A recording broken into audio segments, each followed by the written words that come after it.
बीच में बहुत ही important points रखने के लिए, जो दिल्ली के लिए बहुत ही इंपॉर्टेंट है, देश के लिए बहुत इंपॉर्टेंट है। हमारे member of parliament north east Delhi से मनोज तिवारी जी, हमारे सीनियर लीडर, जो दिल्ली के हर कोने का हर इशू, हर प्रॉब्लम को रोज उजागर करते हैं। तीसरी बार मेंबर ऑफ पार्लियामेंट हुए हैं दिल्ली से। मनोज तिवारी जी हमें आज बहुत ही इंपॉर्टेंट चीज हमें बताने के लिए लाए हैं, जो आया है आम आदमी पार्टी की, जो रोज ये लड़ाई लड़ रहे हैं, बीजेपी का हर वर्कर यहाँ लड़ रहा है, उसको आज बताएंगे। मनोज जी।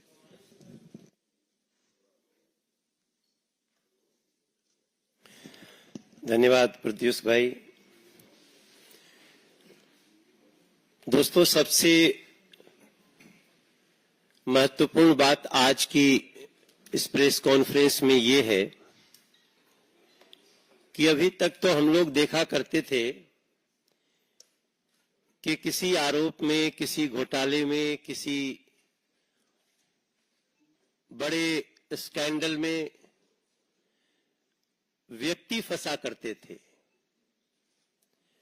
व्यक्तियों का समूह फंसा करता था। लेकिन आज दिल्ली में एक नया इतिहास बना है,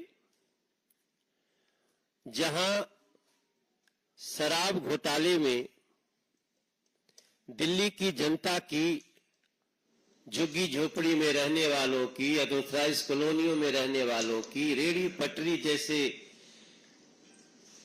कार्य करने वाले लोगों की सुविधा के लिए जो पैसे खर्च होने थे, उस सरकारी खजाने के पैसे को शराब घोटाले में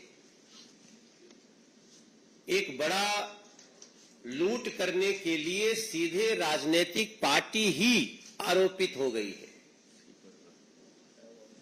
सीधे सीधे आम आदमी पार्टी वही जांच एजेंसी के रिपोर्ट के चार्जशीट में 38 नंबर पे आम आदमी पार्टी, एक राजनीतिक पार्टी, वही आरोपित हुई है। वही चार्जशीट में इस आरोप के साथ आई है कि इस लूट की बेनिफिशियरी ये पार्टी है और उस पार्टी का नाम आम आदमी पार्टी है। अरविंद केजरीवाल जी, उनके खिलाफ जितने साक्ष्य थे, जांच चल रही थी, जिसके तहत वो गिरफ्तार भी हैं। उस अरविंद केजरीवाल ने, जिन्होंने बार बार जीवन में कहा है कि हमारे ऊपर अगर कोई छोटा सा आरोप भी लगा तो हम इस्तीफा दे देंगे। जब केस चल रहा था, जांच एजेंसियां काम कर रही थी, जगह जगह से साक्ष्य आ रहे थे, गवाह अपनी बात कर रहे थे, तब तो खैर उन्होंने नहीं दिया इस्तीफा। लेकिन आज जब वो स्वयं ईडी की चार्जशीट में दिल्ली के शराब घोटाले में 37 नंबर के आरोपी बन गए हैं, अब दिल्ली इस आशा से देख रही है कि शायद उनकी नैतिकता जागे और वो इस्तीफा दें। लेकिन जिस राजनीतिक पार्टी को ही आरोपित कर दिया गया हो किसी ऐसे शराब घोटाले में, वो पार्टी क्या करे? नैतिकता उस पार्टी के लिए आज क्या बनती है? ये सबसे बड़ा सवाल है। और ये सवाल देश के हर राजनीतिक पंडित के मन में भी होना चाहिए, होगा भी, दिल्ली की जनता के मन में भी है। और हम सब सांसद के रूप में, दिल्ली के सांसद जहां जा रहे हैं, दिल्ली की जनता यही कह रही है कि इनके खिलाफ कार्रवाई होनी चाहिए। अब सवाल यह भी उठता है कि एक राजनीतिक पार्टी, आम आदमी पार्टी, जो आई ही थी करप्शन के खिलाफ एक्शन करने के लिए, उसके जितनी नैतिक बातें, जितनी कागजी बातें, जितनी मैनिफेस्टो की बातें आप अगर आज अध्ययन करते हैं, तो हमें लगता है इस देश में कोई दूसरी पार्टी इतनी नैतिकता की बात करते हुए तो नहीं आई थी जितना आम आदमी पार्टी। मेरा मानना है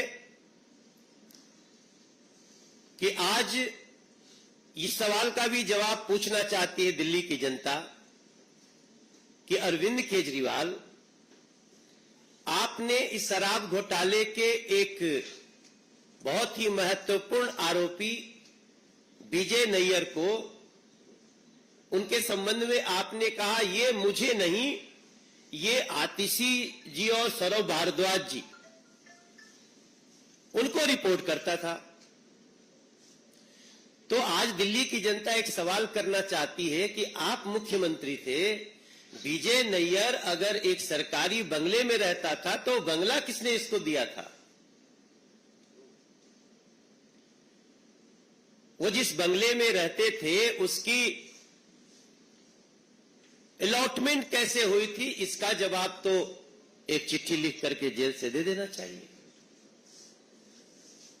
ऐसे में आज मैं दिल्ली की जनता से भी ये प्रार्थना करूंगा, मुझे भी दिल्ली में सांसद के रूप में कार्य करते हुए मैं 11वें वर्ष में प्रवेश कर गया। तीसरी बार दिल्ली ने हमको सांसद बना के खड़ा किया और जब हम गली में जा रहे हैं तो मैं आज ये भी बताना चाहूंगा कि दिल्ली की जनता को क्या क्या झेलना पड़ रहा है। आपको जानकर के दुख होगा कि दिल्ली में 2018 के बाद जो 60 साल का हो रहा है अब उसका बुजुर्ग पेंशन नहीं मिलता है। दिल्ली में पिछले 10 साल में एक भी किसी गरीब का नया राशन कार्ड नहीं बना है,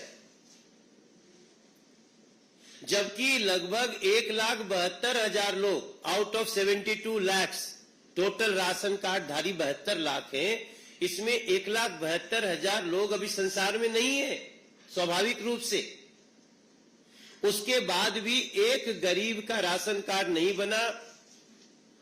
और हम जब भी कहीं बैठते हैं जन सुनवाई करने, जब भी हम कहीं बैठते हैं लोगों के बीच में, तो उस उपस्थिति का 30% लोग राशन कार्ड के लिए गरीब चिल्ला रहे होते हैं। आप सबको ये दिल्ली के जनता को जानकारी में रहे कि जो 5 लाख रुपए का फ्री ऑफ कॉस्ट इलाज पूरे देश में 55 करोड़ लोग उसमें इनरोल्ड है, जिसमें लगभग 70 से 74 लाख तक की आबादी दिल्ली की है। उनका नाम निबद्ध है कि अगर आपके घर में माता पिता पति पत्नी और उसके बच्चे, इसको परिवार कहा जाता है उस डेफिनेशन में, उसको 5 लाख रुपए का इलाज मिलेगा। लेकिन वो दिल्ली में रोका हुआ है अरविंद केजरीवाल जी की सरकार ने, और झूठ बोलते हैं।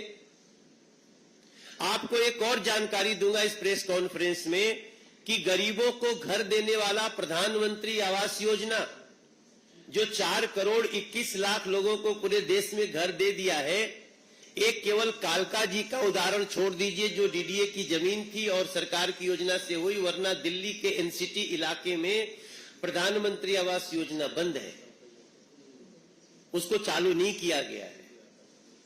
तब मैं पूछना चाहता हूं कि आप 10 साल में क्या दिया है आपने 10 साल में दिया तो कुछ नहीं। पानी के लिए भी दिल्ली तरस रही, या तो पानी के लिए तरस रही है या तो पानी के कारण तरस रही है, परेशान हो रही है, तड़प रही है, तरस रही है और तड़प रही है। या तो पानी खत्म हो जाता है या तो पानी भर जाता है, गाड़ी डूब जाती है। तब मैं आज अरविंद केजरीवाल को उनकी नैतिकता की याद दिलाते हुए, कि आप कहते थे ना कि आरोप लगते ही हम इस्तीफा देंगे, अभी आरोपी बन गए, आप चार्जशीट में आरोपी बन गए।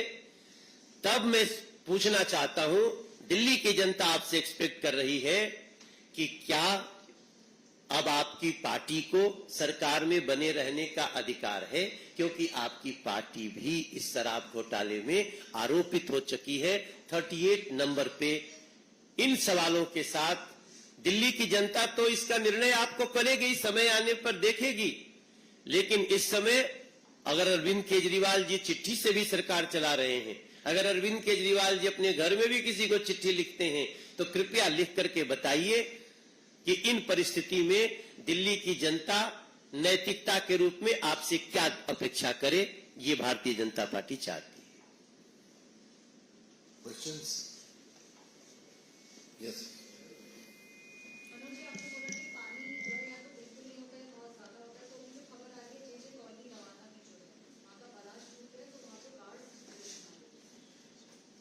मुने एक नहर आती है जिससे पानी दिया जाता है,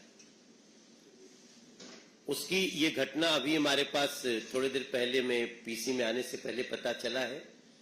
तो देखिए, जब किसी भी चीज की मरम्मत नहीं होगी, जब किसी चीज का केयर नहीं होगा, तो इसी तरह का समाचार हमको मिलता है। बहरहाल अभी हम लोग अपने स्तर से इसको क्या कर सकते हैं, लेकिन दिल्ली सरकार को इसमें आगे बढ़ना चाहिए और उसको ठीक करना चाहिए, क्योंकि लोग भी बहुत परेशान हैं। हम इसमें जितना सहयोग कर सकते हैं केंद्र से पूरी करने के लिए आगे बढ़े।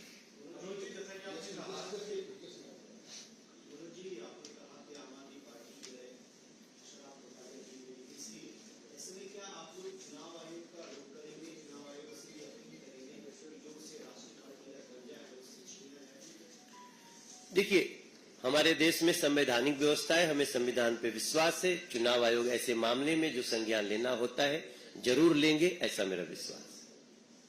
मनोज जी, आपने कहा कि आम आदमी पार्टी आरोपित हो गई है, मुख्यमंत्री का नाम आ गया है, आरोप लगते हुए पहले इस्तीफा देने की बात कहते थे, लेकिन अब आपकी स्पष्ट मांग क्या है, क्या चाहते हैं? नहीं, हमारी स्पष्ट मांग है कि इनको अपने पद पे बने रहने का अधिकार नहीं है। इनको अपने पद से मुख्यमंत्री को भी इस्तीफा देना चाहिए, और आम आदमी पार्टी ही आरोपित हुई है, इसमें क्या होना चाहिए उनसे हम चिट्ठी के मार्फत जानना चाहते हैं।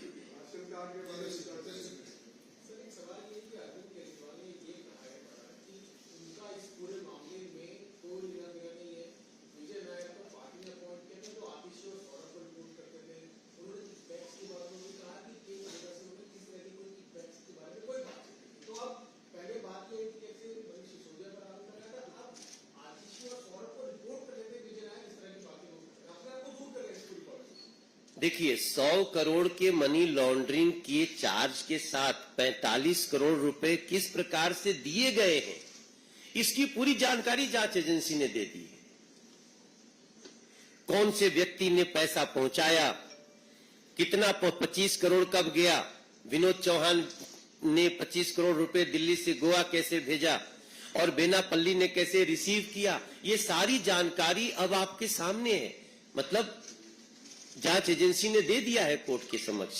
तो इसके बाद भी हम तो पूछ रहे हैं कि क्या विजय नैयर को जो घर मिला, क्या उसकी भी जानकारी अरविंद केजरीवाल जी को नहीं थी? किस हैसियत से घर मिला, कैसे घर मिला, क्यों इतने बड़े पौधे पे मिला? बड़े बड़े सीनियर विधायकों को ऐसा घर नहीं मिलता जैसा विजय नैयर को मिला।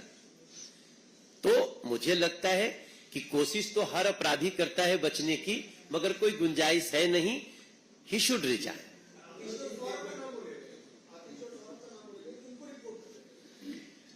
ये झूठ बोल रहे हैं वो, इसलिए झूठ बोल रहे हैं, तभी तो मैं पूछ रहा हूं कि तो क्या विजय नैयर को घर देने की भी जानकारी उनको नहीं थी?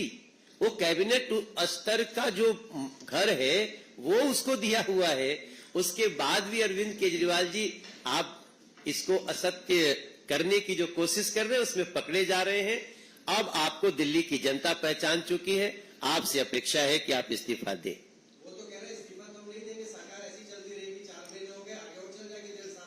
दिल्ली की जनता देख रही है, यही तो बात है कि दिल्ली की जनता देख रही है। हाँ, नहीं, हम लोग तो बार बार कह रहे हैं जो इस चीज में संवैधानिक प्रक्रियाएं हैं उसका पालन होना चाहिए, उसके आधार पे एक्शन होना चाहिए। Just a minute. We have 2 more questions, so let's go with you first.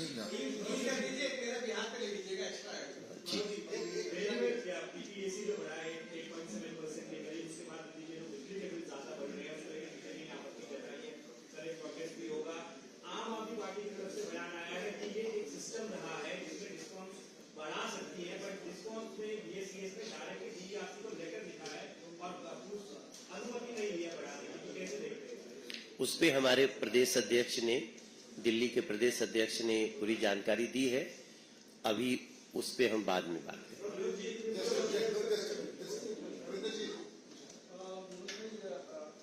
Arvind Kejriwal की पार्टी इंडिया अलायंस में है, उसी अलायंस के पार्टनर है उमर अब्दुल्ला। उन्होंने कश्मीर में जो भी वहाँ आतंकवादी घटनाएं घट रही है, सेना के शहीद हो रहे हैं, उस पर भी सवाल उठाया। कहा कि केंद्र सरकार ऐसी हैसियत में नहीं कि हम चुनाव करें, अगर कराना है तो चुनाव करा ले, या हम जनता तय कर ले कि उसको किस दिशा में जाना है। अभी थोड़े दिन पहले चुनाव हुए हैं जम्मू कश्मीर में और बहुत बड़े स्तर पे उन सम्मिलित हुए हैं। पूरे दुनिया के लोगों ने उसकी तारीफ की है। बाकी आतंकवाद का खात्मा बहुत नजदीक है।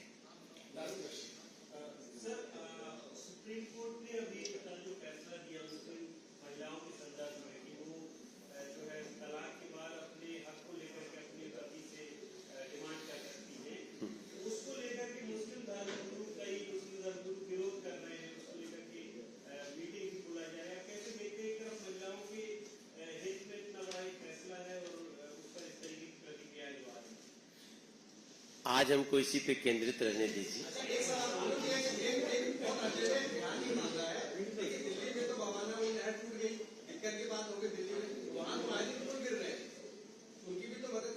नहीं, केंद्र से जो भी मदद मांगेगा पूरी तरह दिया जाएगा।